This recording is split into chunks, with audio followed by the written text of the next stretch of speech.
लगातार 1 महीने से हो रही मूसलाधार बारिश ने पूरे गोरखपुर गांव को जैसे एक ठंडे और गीले नर्क में बदल दिया था।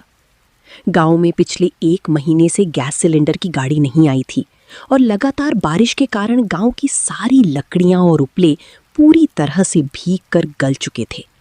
हर घर की रसोई ठंडी पड़ी थी। लोग अपने बच्चों का पेट भरने के लिए गीली लकड़ियों को जलाने की नाकाम कोशिश करते। जुगनू के छोटे से घर में भी यही मातम पसरा था। हे भगवान, बस एक चिंगारी निकाल दे। कैसे भी करके ये लकड़ी बस आग पकड़ ले। बिल्लू कल से भूखा है। लगता है आज भी भूखे पेट ही सोना पड़ेगा।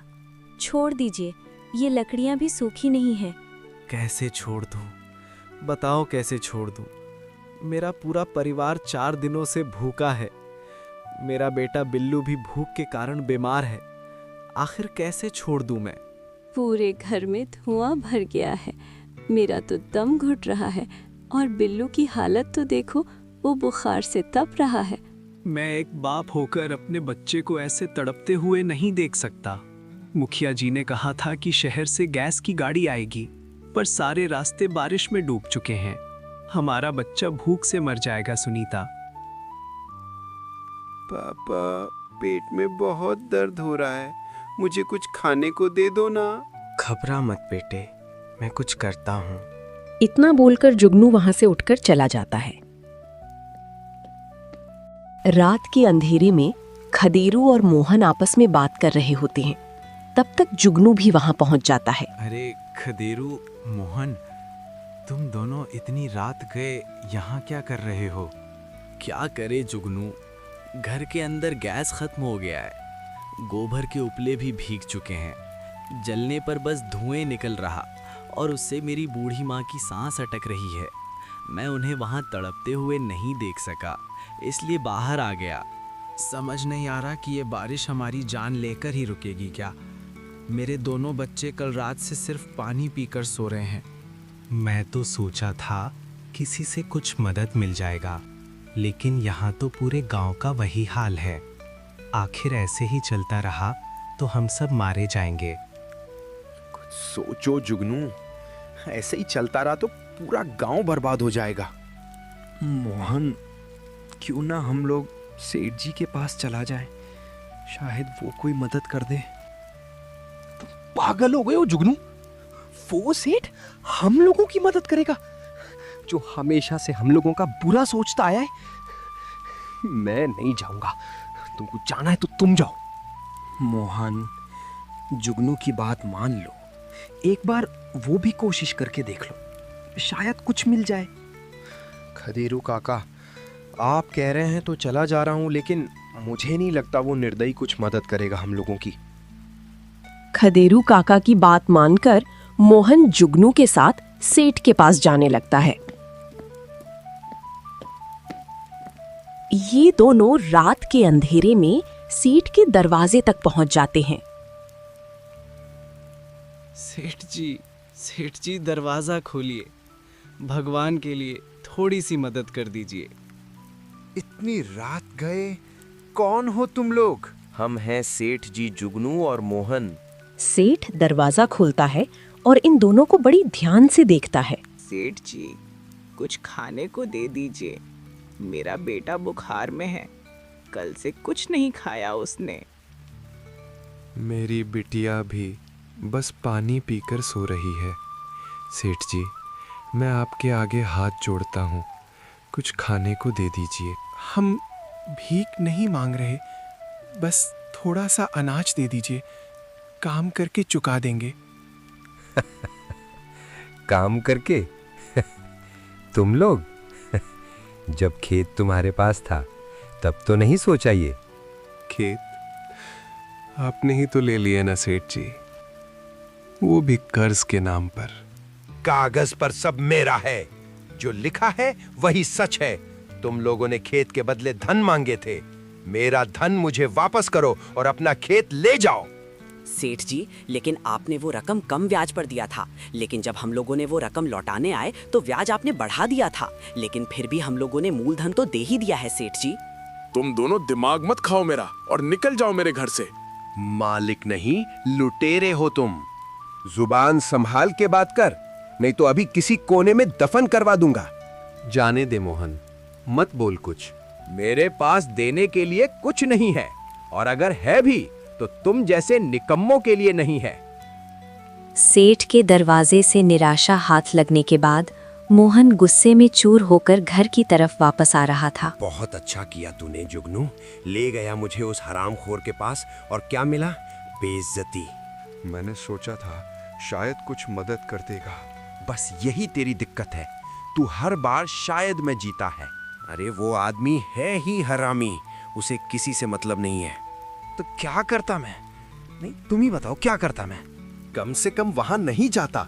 सबके सामने हाथ जोड़कर खड़ा था तू, और वो हंस रहा था। तो क्या करता मोहन? घर जाता और छोटू को फिर से खाली पेट सुला देता। मेरी हालत अलग है क्या? मेरी बिटिया भी कल से कुछ नहीं खाई। हम लोगों को खेत उसके पास नहीं गिरवी रखना चाहिए था मोहन। इतना कहकर दोनों घर की तरफ फिर निकल दिए। गांव के अंदर घुसते ही जुगनू को कुछ अजीब महसूस हुआ, इसीलिए वो वहीं रुक गया। मोहन, रुक जा। अब क्या हुआ? तुझे कुछ खाने की महक आ रही है? ये तो खाने की खुशबू है। हाँ, जैसे दाल पक रही हो। ये खुशबू तो ढमडेलू मौसी के घर से आ रहा, लेकिन वो मौसी तो कब की चल बसी हैं। फिर उनके घर में है कौन? चलो पास चलकर देखते हैं। ये दोनों धमधेलू मौसी के घर के पास चल देते हैं। अंदर घुसते ही इन दोनों को ढेर सारे पकवान नजर आते हैं और एक औरत इन सभी चीजों को बना रही होती है। अरे मोहन, इतना सारा खाना! सच में ये तो पूरा गांव खा सकता है। लगता है हम लोगों के घर वाले भूखे नहीं मरेंगे। क्यों? खुश हो गए ना? अरे मौसी, आप जिंदा हो? बेटा, मैं नहीं जीवित हूँ, लेकिन मेरी आत्मा जीवित है। लेकिन ये आत्मा सबको नहीं दिखाई देगा। मौसी, हमारे घर में बच्चे भूखे हैं। कई दिनों से कुछ नहीं खाया उन्होंने। मौसी, थोड़ा सा खाना दे दो, नहीं तो हम लोगों के बच्चे भूखे मर जाएंगे। खाना चाहिए। खाना तो दे दूंगी मैं, लेकिन एक शर्त है। आप तो अपनी हैं, फिर शर्त कैसी? बेटा, अब मैं आत्मा हूँ, किसी की मौसी नहीं हूँ। खाना चाहिए तो शर्त मानना पड़ेगा। बताइए, कैसी शर्त है? इस गांव का जो भी सबसे अमीर आदमी है, मुझे उसका सबसे कीमती सामान ला कर दो। अगर ऐसा तुम दोनों मिलकर कर लेते हो तो मैं वादा करती हूँ इस गांव में कभी कोई भूखा नहीं मरेगा। इस गांव का सबसे अमीर इंसान तो वो सेठ ही है। जितना जल्दी तुम लोग सामान लाओगे उतना ही जल्दी मैं खाना दूंगी। चल जुगनू, जल्दी चल। शर्त मानने के बाद ये दोनों वहां से जल्दी जल्दी भागते हैं। जुगनू, तुझे सच में लगता है हम ये कर पाएंगे? मोहन, कर पाएंगे या नहीं ये सवाल ही नहीं होता, हमें ये करना पड़ेगा। मोहन, ये सेठ दरवाजा खोलकर ही सो रहा है। अच्छा मौका है, चल जल्दी से अंदर चला जाए, वरना कोई देख लेगा। सेठ का दरवाजा उस रात संयोग से खुला ही था। ये दोनों सेठ के रूम में चुपचाप घुस जाते हैं। जुगनू, भरा हुआ बोरा, चल जल्दी उठा लिया जाए। तो पागल है क्या? भरे बोरे से ज्यादा कीमती वो संदूक लग रही है। चल जल्दी उसे लेकर भागते हैं यहाँ से। दोनों संदूक चुराने जाते ही हैं, तब तक सेठ उठ जाता है। कौन हो तुम लोग? भीमा, शेरा, जग्गू, जल्दी आओ, घर में चोर घुस गया है। जुगनू, तू संदूक उठा और भाग यहाँ से जल्दी। इन सभी को मैं देखता हूँ। जुगनू तो भागने में सफल रहता है, लेकिन मोहन उन सभी के चंगुल में फंस जाता है। सेठ मोहन को अपने आदमियों से पिटवा देता है और इधर जुगनू दौड़ते दौड़ते मौसी के पास जाता है।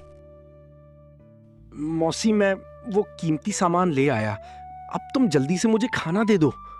खाना तो मैं दे दूंगी, लेकिन मोहन कहाँ है? मोहन शायद उन लोगों के चंगुल में फंस गया है। उसने जान पर खेलकर मुझे वहां से भगा दिया ताकि गांव वाले भूखे नहीं मरे। जुगनू, इसे अपने साथ ले जा। ये क्या है? ये चमत्कारी पात्र है। जब भी इसे खोलेगा इसमें से खाना निकलेगा। मतलब अब कोई भूखा नहीं रहेगा। लेकिन एक बात याद रखना, जिस दिन इसमें लालच आया, जिस दिन तुमने इसे सिर्फ अपने लिए रखा, उसी दिन ये चमत्कार खत्म हो जाएगा। जुगनू घर आया और सारी बात अपनी पत्नी से बताई। इतनी रात गए आप कहाँ चले गए थे? अब हम लोगों के दुख के दिन खत्म हो गए। मैं एक ऐसा बर्तन लाया हूँ जिससे हम लोगों को खाने की कभी कमी नहीं होगी। और इस तरीके से उस रात के बाद कभी कोई भूखा नहीं सोया और अगले ही दिन मोहन भी अपनी जान बचाकर गांव भाग आया। और उसके बाद उस सेठ के पास कोई गांव वाला किसी काम के लिए नहीं गया, जिससे वो गरीब होता गया।